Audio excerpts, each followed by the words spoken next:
Baiklah, kita pergi mencari 5 faedah dari ayat yang mulia ini, insya-Allah. Apa kelima faedah itu, para pelajar? Yang pertama,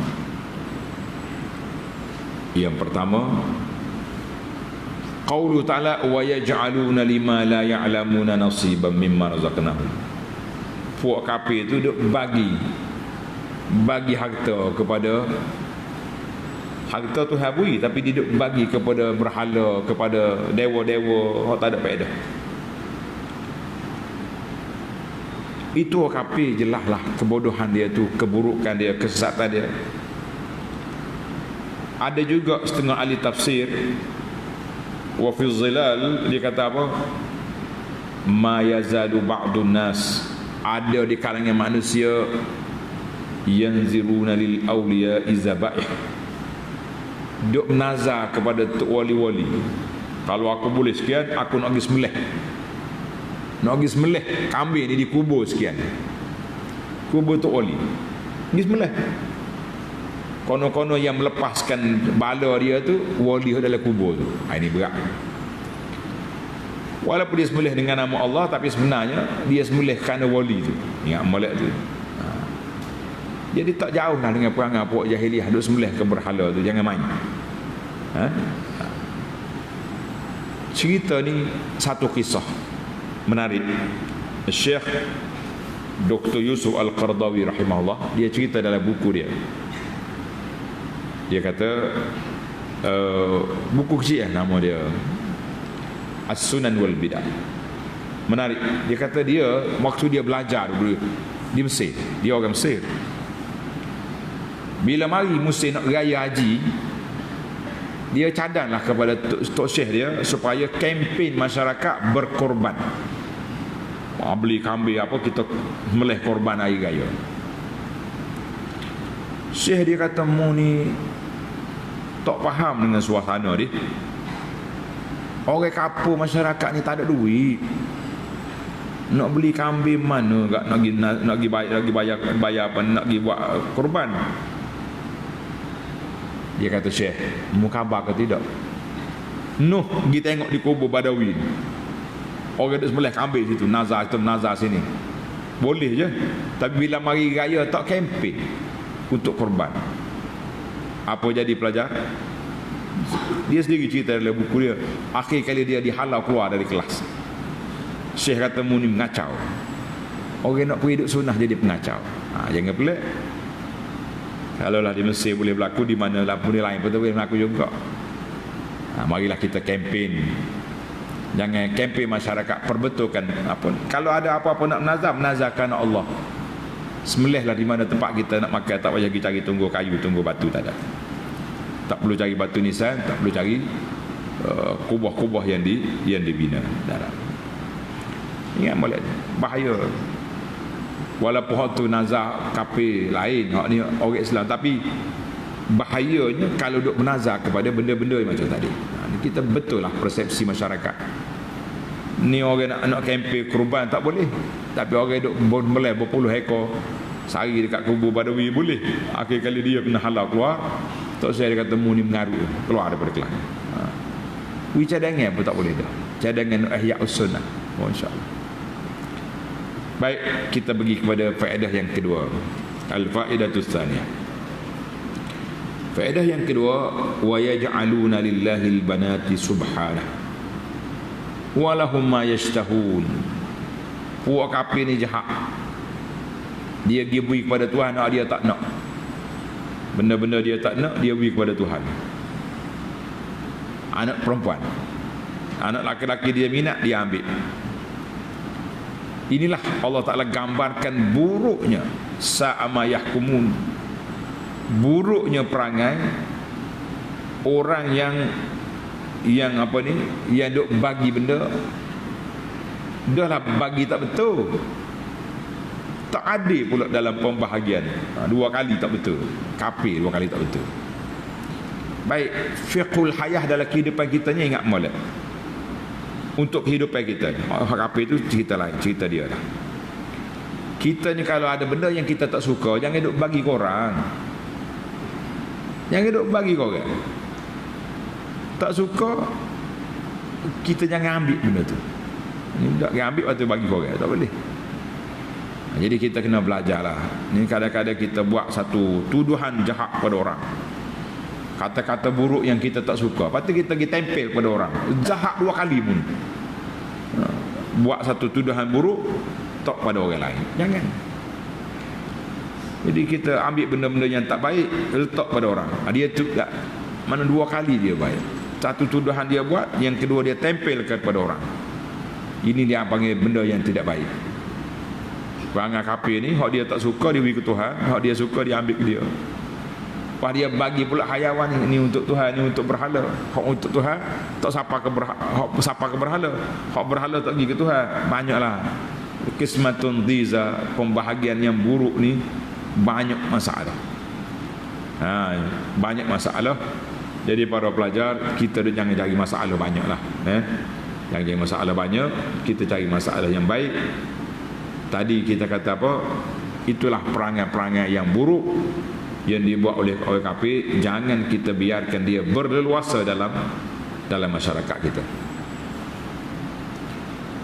Kita berpindah kepada faedah yang ketiga. Wa idza busyira ahaduhum bil unsa dhalla wajhuhu muswaddan wa huwa kadhib. Allahu akbar. Bila kafir ni dengar dia boleh anak perempuan, berubah muka, hitam muka, kacik gigi, kerak-kerak marah, bahasa Tino tak erti beranak. Bini duduk dalam pantang, gila meriah kata. Meroyak dia panggil meroyak kau. Oh kata gila mulia kau itu. Dalam kau itu beranak teteh, ni kata tak pandai beranak pula. Kalau bini dia bahasa jenis kanah juga, mung tu tak erti buat. Baru tahu. Jangan main. Maka dia kata, Allah Ta'ala sebut gambar di sini, zalla wajhuhu. Kenapa Tuhan pilih lapak zalla? Zalla tu maknanya duduk teduh. Duduk teduh je. Jadi menunjukkan bahawa tengah hari tu dia malu kau orang. Berubah muka dia, kalau malu orang tak nampak. Macam-macam dia kata, maknahu al-amalu naharan zalla. Tapi tak kira lah kafir ni malam ke siang ke, asal dia punya anak dia beranak ke, boleh anak perempuan ke, pakai nusuk lalu. Tengok ni, Allah gambarkan ia tawara, mereka bersembunyi tak mau jumpa orang. Sebab apa tak mau jumpa orang? Sebab dia malu. Dia malu ke apa? Malu dia bini dia tak pandai beranak. Senang hidup. Bini tak pandai beranak, mu tak pandai buat. Kayak gitulah senang. Tak, pasal jenis mulut celupar ni kena jawab dengan celupar juga. Baru betul. Kemudian dia pun duk mikir anak dia nak pergi tak mana. Ayum sikuhu ala hunin, kalau aku pera aku hina. Ambiadusuhu fiturab, ataupun aku simpan dia dalam tanah. Tergamuk dia. Ambil anak duk kuang-kuang atau pergi gali lubang pong tahu capok. Di manalah dhamir, di manalah hati. Allahu akbar. Adalah anda baca cerita lama ni, tak ada murajaah pun. Dia salah seorang daripada orang yang pernah bunuh anak hidup-hidup ni. Bila dia teringat ke perbuatan buruk dia tu, dia akan menangis. Seorang dia teringat ke perbuatan buruk yang berlaku dalam hidup dia tu. Allahu akbar. Itulah tadi kita ulah dah kata, pupuk jahiliah zaman dulu dia milih juga. Pilih apa? Nak bunuh buat anak hak perempuan je, laki-laki dah. Zaman Firaun dia bunuh anak laki-laki. Yuqattiluna abna'ahum wa yastahyuna nisa'ahum. Dia bunuh anak laki-laki, anak perempuan dia ambil. Balik pula jahiliah Firaun, bunuh laki-laki, hidup perempuan. Jahiliah zaman Abu Jahal, bunuh anak perempuan, hidup laki-laki. Jahiliah zaman kita tak berlaku. Nah, hak laki-laki pun dia campak, perempuan dia campak. Kalau pendakwah hak kanak singgah mulut kan kata, kalau ada hak khunsa pun dia campak juga. Khunsa tu mana hak dua alat lah. Nak ceritanya dia tak kira dah. Dhamir dia tidak ada, campak belakang.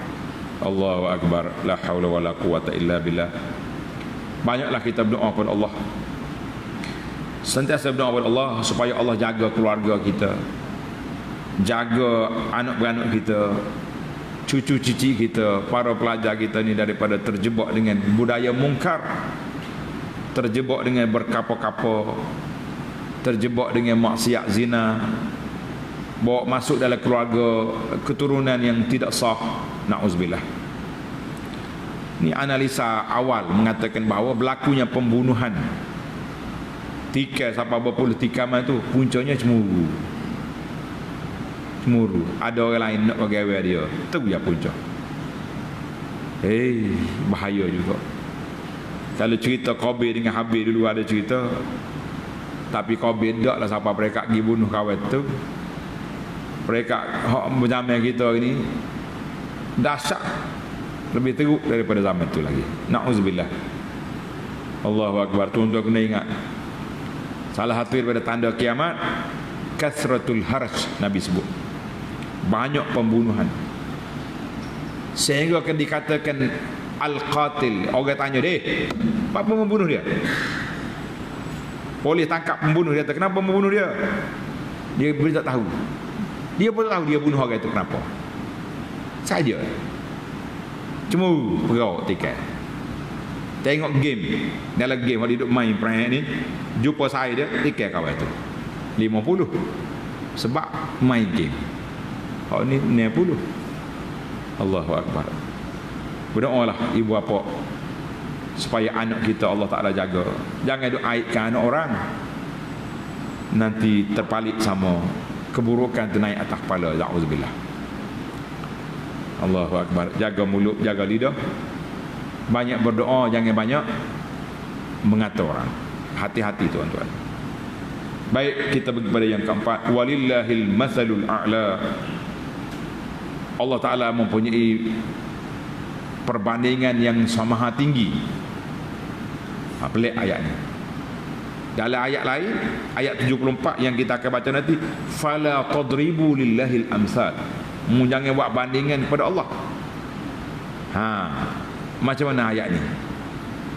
Kaifa adhafa al-masala huna ila nafsi. Di sini Allah Ta'ala letakkan masal, bandingan tu pada dia. Walillahil masalul a'la. Allah Ta'ala mempunyai bandingan yang tinggi. Ayat 74 nanti, fala tadribu lillahil amsal. Jangan buat bandingan dengan Allah. Lagu mana? Kata di ulama, annal masal ladzi yazkuruhu la haqqun wa sidqun. Perbandingan yang Allah sendiri letak untuk zatnya yang mulia, benar, mulia, betul. Tapi perbandingan yang dibuat oleh puak kafir, itu yang tak betul. Kafir kata Tuhan ada anak perempuan lah, macam-macam. Maka kita mengatakan walillahil masalul a'la. Allah Ta'ala mempunyai sifat yang maha tinggi. Hak mana sifat yang Allah Ta'ala sebut untuk zatnya yang mulia, maka semuanya betul lah. Hak kafir kata kepada Tuhan, tak betul. Itu dia panggil ayat lillahil masalul a'la, tidak bercanggah dengan ayat fala tadribu lillahil amsal. Jadi sifat Allah Ta'ala ni sifat yang sempurna, sifatul kamal. Maka itu bagi Allah Azza wa Jalla bukan terhad kepada 20 dan sebagainya, sebagaimana yang ditakrirkan oleh ulama akidah kita dalam kitab-kitab mereka. Alhamdulillah. Baik, yang terakhir Allah kata apa ni? Walillahil masalul a'la. Allah Ta'ala mempunyai sifat yang maha tinggi. Ai fihi, semua perkara yang bercanggah, aib, lemah, tak kuat, buta, tuli, ngantuk, tidur, maka itu ternafi daripada zat Allah Ta'ala yang maha mulia. Sebab Allah sendiri telah mengetahadkan walillahil masalul a'la. Allah Ta'ala mempunyai sifat yang maha tinggi. Jadi kita ingatlah, segala sifat yang sempurna itu bagi Allah, segala kekurangan itu sifat makhluk yang wajib kita jauhkan dari Allah Azza wa Jalla. Tamaklah kita 5 faedah daripada ayat yang mulia.